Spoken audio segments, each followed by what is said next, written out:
जो कतर में एक मुलाकातें हो रही हैं, अमेरिका के दो अहम अफराद जो हैं वो कतर में मौजूद हैं और इनके बारे में अमेरिकी सदर ने कहा था कि ये ईरान की दरख्वास्त पर जो है एक मीटिंग बुलाई गई है दोहा में, लेकिन ईरान ने पहले भी उसकी तरदीद की थी और आज तो कतरी तर्जमान जो हैं उन्होंने भी कह दिया है कि कोई आला सतही ना नुमाइंदा यहाँ मौजूद है और ना ही इसका कोई डिज़ाइन किया गया था, ना ही जो है वो इस किस्म की कोई मीटिंग हो रही है। तो ये सहबान क्या लेने आए हुए हैं वहाँ? जी बहुत शुक्रिया। ये बड़ा लॉजिकल है जी कि मेमोरेंडम ऑफ अंडरस्टैंडिंग साइन होने के बाद जी जो इंटरम रिलीफ एक दूसरे को दिया गया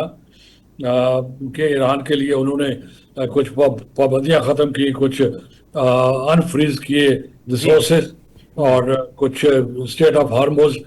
के ऊपर पेशरफ थोड़ी बहुत हुई। उसका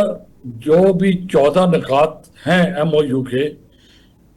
मियाँ साहब हर निकात के ऊपर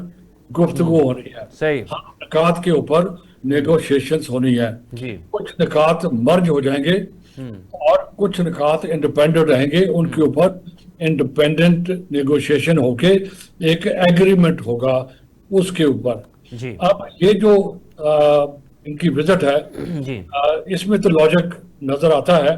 कि ये इसीलिए आए होंगे कि ईरानी भी ज्वाइन करेंगे, लेकिन मुझे और आपको अभी ये नहीं इल्म कि आया कि ये इस पर्पस के लिए आए थे या अभी ग्राउंड पर प्रिपेयर करने के लिए आए थे। सही ये भी अनाउंस नहीं हुआ कि जो टेक्निकल टीम्स, चलो हम उनको कहते हैं टेक्निकल टीम्स, जी जी जो टेक्निकल टीम नेगोशिएट करेंगी, आया वो जिनीवा में करेंगी, इस्लामाबाद में करेंगी या कतर में करेंगी। जी कतर चूंकि पहले इन्वॉल्व रहा है, पॉसिबिलिटी है कि टेक्निकल लेवल की जो टॉक्स होंगी, नेगोशिएशन होगी, वहां पर होंगी। सही अब जो ईरान ने कहा है कि हम अवेलेबल नहीं है या हम पार्टिसिपेट नहीं कर रहे, तो इसका मकसद ये है कि अभी ये एग्री नहीं हुआ है। ये अजीब सा एक किस्म की खबरें आ जाती हैं और सडन कि ये हो गया और ये नहीं हो गया। ये चीजें इतनी इनफॉर्मल मियाँ साहब नहीं होती, सही बाकायदा फॉर्मल कम्युनिकेशन होती है कि ये जो MOU है इसकी 4 टीम, मिसाल तौर पर मैं एग्जांपल दे रहा हूँ, जी एक्स नंबर ऑफ टीम्स होंगी, एक्स नंबर ऑफ टीम्स के मेंबर्स ये होंगे और एक्स नंबर ऑफ टीम्स के जो लीड पर्सन होंगे वो ये होंगे सही और उनका एजेंडा ये वो भी पहले से एग्री होता है। वो जी देखें, अगर 14 पॉइंट हैं वो मेन एजेंडा तो हो सकते हैं, लेकिन जब आप उसको ब्रेक डाउन करेंगे तो हर पॉइंट 4-5 और उसमें के नीचे सब पॉइंट्स होंगे, सही और उनके ऊपर फिर एग्रीमेंट होगा। जैसे मिसाल ले लेते हैं कि इनका जो न्यूक्लियर प्रोग्राम है उसके ऊपर, सही अब उसमें एक से एक इश्यूज शामिल है कि उनकी जो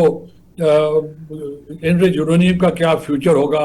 कितने लेवल तक एनरिचमेंट हो पाएगी, सेंट्रीफ्यूजेस का क्या बनेगा, इंस्पेक्टर्स कैसे वापस आएंगे और रिपोर्ट कब मिलेगी, कितने आपने देखा ये 5-6 आइटम्स हो गए डिस्कशन के लिए, ये बकायदा एग्री होते हैं। तो मेरा अपना ख्याल है